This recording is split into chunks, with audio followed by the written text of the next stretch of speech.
P3K 2024 paruh waktu jalan keluar honorer tapi tidak semua. Bagaimanakah dengan penjelasan dari Ibu Rini Dwiyanti ini selaku Menteri Menpan RB, Kementerian Menpan RB, apakah ada tenaga honorer yang tidak diangkat menjadi P3K paruh waktu jika tidak mendapatkan kode L di saat melaksanakan seleksi, khusus mungkin untuk yang tahap 1 dulu. Nanti tahap 2 regulasinya kita masih menunggu pria regulasi untuk teman-teman di P3K tahap 2 yang misalnya jika tidak mendapatkan formasi. Langsung saja teman-teman, kita masuk pada pembahasan kali ini. Pengangkatan tenaga honorer menjadi pegawai pemerintah dengan perjanjian kerja atau P3K adalah cita-cita mereka. Meski tidak semua bakal diangkat menjadi P3K penuh waktu, minimal paruh waktu menjadi harapan terakhir bagi non-ASN.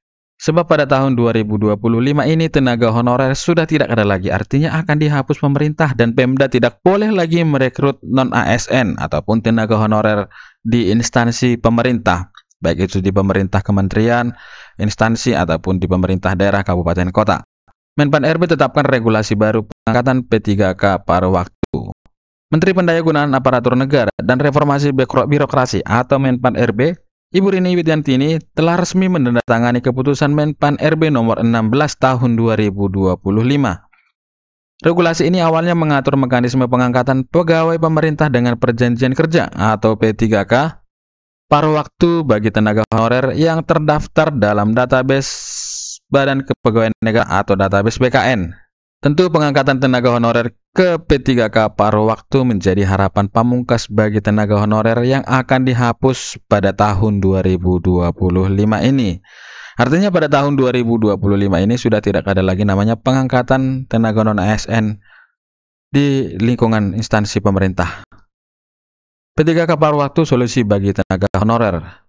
Keberadaan P3K paruh waktu dirancang sebagai solusi bagi tenaga honorer yang ingin melanjutkan karirnya sebagai aparatur sipil negara atau ASN. Hal ini mengingatkan bahwa pada tahun 2025 tenaga honorer akan dihapuskan dan pemerintah daerah atau Pemda dilarang merekrut tenaga non-ASN baru. Jadi di instansi pemerintah daerah itu tidak ada lagi namanya pengangkatan tenaga non-ASN baru atau honorer yang baru diangkat, apalagi dia di tahun 2025. Kriteria pengangkatan P3K paruh waktu. Berdasarkan regulasi yang telah ditetapkan, tenaga honorer yang memenuhi syarat untuk diangkat sebagai P3K paruh waktu meliputi, jadi ada di sini beberapa syarat-syarat untuk diangkat menjadi P3K paruh waktu. Jadi tidak serta-merta yang tidak lolos itu diangkat, kira-kira begitu teman-teman. Yang poin A, peserta telah mengikuti seleksi CPNS tahun anggaran 2024 namun tidak lulus. Jadi teman-teman, di sini berdasarkan informasi yang kita dapatkan bahwa CPNS yang di sini dimaksud bukan seluruh peserta seleksi CPNS yang tidak lulus itu diangkat menjadi P3K, tapi mereka adalah tenaga non-ASN yang terdata di database BKN yang mengikuti seleksi CPNS. Artinya mereka sebenarnya itu diarahkan mengikuti seleksi P3K, tapi mereka mungkin karena tidak mendapatkan informasi secara lengkap, mereka mengikuti seleksi CPNS tapi tidak lulus. Nanti mereka akan diangkat menjadi P3K paruh waktu, begitu teman-teman. Bagaimana dia kalau dia adalah peserta murni?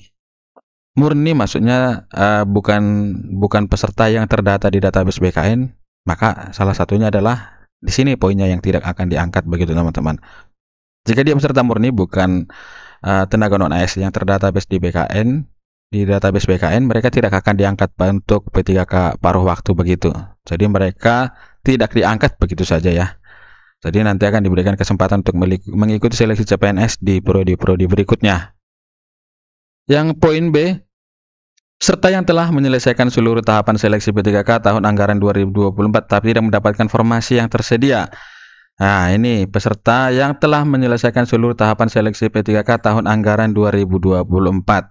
Jadi di sini misalnya ya, contohnya yang sudah mengikuti tes ataupun seleksi P3K di bulan Desember 2024 kemarin akan diangkat menjadi P3K paruh waktu jika mereka tidak mendapatkan formasi yang tersedia atau pada bahasa awalnya tidak lolos ataupun tidak mendapatkan formasi, kira-kira begitu teman-teman. Pembatalan pengangkatan untuk 3 kategori honorer. Jadi ada pembatalan pengangkatan untuk 3 kategori honorer yang dalam diktum ke-8 keputusan Menpan RB nomor 16 tahun 2025 disebutkan bahwa Pengangkatan P3K paruh waktu untuk kategori R2 dan R3 resmi dibatalkan bagi 3 kelompok honorer berikut. Jadi sekali lagi teman-teman kita jelaskan, R2 itu adalah mereka yang terdata pada honorer dengan kategori THK 2, dan R3 itu adalah tenaga honorer ataupun tenaga non ASN yang telah terdata di database BKN. Jadi ada yang dibatalkan jika masuk ke dalam kelompok yang 3 ini. Yang pertama, honorer yang mengundurkan diri. Artinya jika honorer tersebut mengundurkan diri sebelum melaksanakan tes P3K, seleksi P3K, maka mereka tidak akan diangkat menjadi P3K paruh waktu. Poin B, honorer yang dianggap mengundurkan diri karena tidak menyerahkan kelengkapan dokumen dalam batas waktu yang ditentukan oleh surat edaran Kepala BKN. Nah, jadi dikatakan jika di saat sudah mengikuti seleksi dan dinyatakan mendapatkan formasi tetapi tidak menyerahkan kelengkapan dokumen dalam batas waktu, artinya ini mungkin untuk pengisian daftar riwayat hidup, kira-kira begitu teman-teman ya. Jika tidak menyerahkan maka dianggap mengundurkan diri, kira-kira begitu. Yang berikutnya adalah honorer yang telah meninggal dunia. Ya, kalau ini sudah jelas sih. Bagi tenaga honorer dengan kode R2 dan R3 yang masuk dalam kode kategori tersebut, pengangkatannya sebagai P3K paruh waktu akan dibatalkan oleh pejabat pembina kepegawaian atau PPK yang berwenang. Jika masuk ke dalam kategori tiga kategori tadi dengan kode R2 dan R3, maka mereka tidak akan diangkat atau dibatalkan pengangkatannya gitu teman-teman. Dampak dan imbauan bagi tenaga honorer. Dengan adanya regulasi terbaru ini, tidak semua tenaga honorer yang sebelumnya berhak atas P3K paruh waktu dapat diangkat. Dalam seleksi P3K tahun anggaran 2024, terdapat 8 kode kelulusan yang mengklasifikasikan status tenaga honorer, yaitu dengan kode L, berarti lulus seleksi dan akan diangkat sebagai P3K penuh waktu jika mendapatkan kode L di saat seleksi. Contohnya pada tahap 1 kemarin, maka akan diangkat menjadi P3K penuh waktu. Kode R2 yaitu tenaga honorer kategori 2 atau THK 2 tadi gitu ya. Terus kode R3 peserta non ASN yang terdata dalam database tenaga non ASN atau tenaga non ASN pemerintah atau apa tadinya peserta non ASN yang terdata di database BKN, kira-kira begitu teman-teman. Yang kode R4 adalah peserta non ASN yang tidak terdata dalam database tenaga non ASN pemerintah. Jadi mereka ini adalah yang tidak terdata di database PKN yang pendataannya dilaksanakan pada tahun 2022 kemarin. Jika kode TH berarti tidak hadir saat seleksi, TMS tidak memenuhi syarat, APS mengajukan pengunduran diri, DIS diskualifikasi akibat melakukan pelanggaran dalam ujian. Tenaga honorer dengan kode L telah dipastikan akan diangkat sebagai P3K penuh waktu. Sementara itu tenaga honorer dengan kode R2 dan R3 sebelumnya direncanakan akan diangkat menjadi P3K paruh waktu. Jadi begitu teman-teman, perihal pengangkatan P3K paruh waktu. Jadi ini adalah jalan keluar honorer. Tapi tadi dikatakan di awal ataupun saat ini tidak semua, jika tadi itu tidak memenuhi kriteria-kriteria yang sudah disebutkan tadi pada awal awal tayangan ini. Jadi teman-temanku, mungkin ini adalah solusi dari pemerintah. Apakah itu yang terbaik untuk tenaga honorer? Sampai saat ini masih banyak gejolak ataupun penolakan perihal regulasi pengangkatan P3K paruh waktu ini.